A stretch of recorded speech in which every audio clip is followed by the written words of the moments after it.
My name is Love, and today I'm going to be teaching you how to get a white boyfriend, white man, white guy, depending on what you want.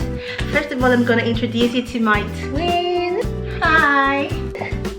Her name is Howard Sabi, and she is the boring one.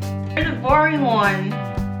The boring one is talking to you. Trust me, this conversation, this talk is going to be a lullaby. No, it's not.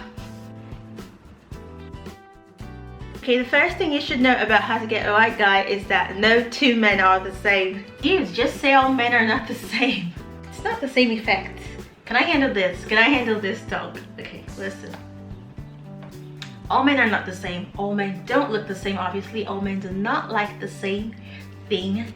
If one remote control cannot work for different kinds of men. If you're reading a book, for those of you who like to read books to tell you how to act with this guy in certain situations and how not to act in another situation, just know that you're like, it's like a remote control. It might work for one guy, it might not work for another. So when you move on to another relationship, buy another book. And even if it doesn't work on that guy, you move on to another relationship, buy another book, because these people are different and different rules apply.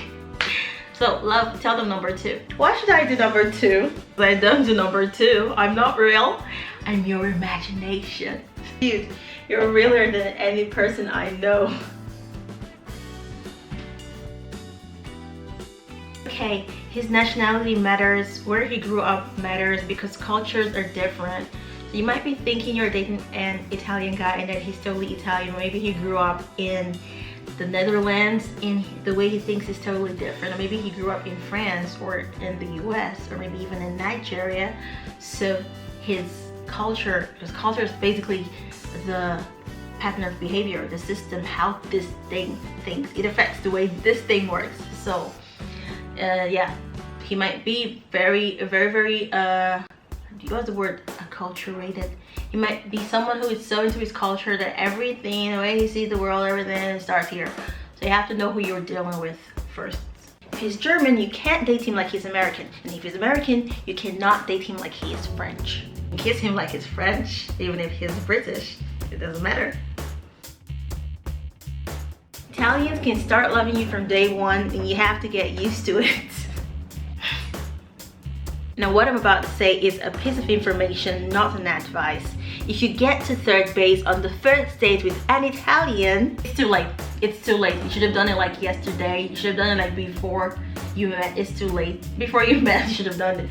And he's not gonna think that you're a loser, that there's something wrong with you, or that you have no values. It's totally normal for him. It's actually a way to show that you love him and you're into it and that you're adventurous, because that's just it for being Italian. But let me add, unless you're an Italian girl. If you're dating in Europe, just know that a lot of guys are gonna ask you if you are American. That's just you.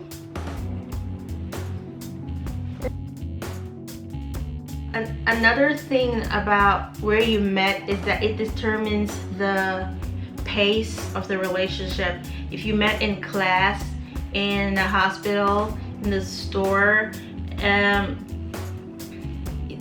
the pace of the relationship is going to be different from if you meet at maybe a carnival or a club or somewhere where everywhere's like whoa, whoa, whoa, whoa, whoa, whoa.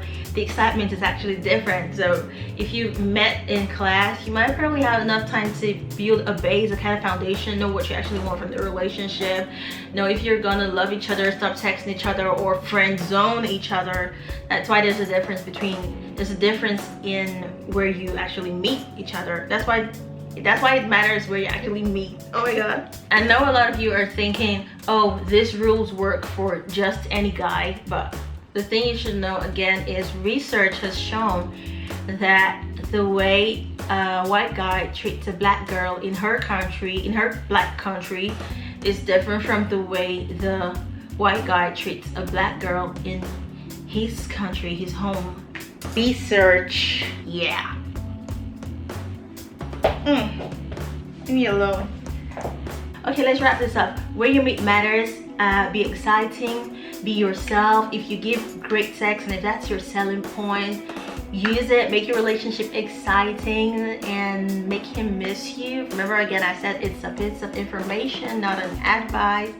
And if it doesn't work for you, move on. And just know, remember, I also told you that the same remote control does not work for different men. And remember that love happens and love happens. So you have to be patient and willing to love. When you find it, don't go acting too needy. You have to value yourself. You have to know that you've got worth. You have to know that you deserve this. And you also have to love yourself and get yourself together. And some shallow guys can actually take your being strong as a turn off because they don't feel needed by you, or they feel like you're too strong for them, not coming on too strong, like you're too strong, too free-spirited for them. Some of them might also actually think you're dating someone. So, but it doesn't matter. Love yourself. Do not give up your authenticity and your joy and your happiness to make a guy approve of you. And ask yourself why you want to be with a white guy. Do you think they're more caring? Do you think they're more fun? Do you think they're more adventurous? Do you think they have more time for you? Do you think they're more mature? Do you think it's because they can have blue and green eyes? Oh my god, I'm dreaming. I mean, what is wrong with a tall, dark, and handsome? What's wrong with dark guys, girl? What is wrong with you? Tell us in the comment section. Tell us why you want to be with a white guy. Tell us why you want to date a white guy. Tell us why you clicked on this video. Love you. Please like and subscribe and go to theinfonigeria.com for more. Take care. Bye. Really? Really? We already knew Jesus was Really?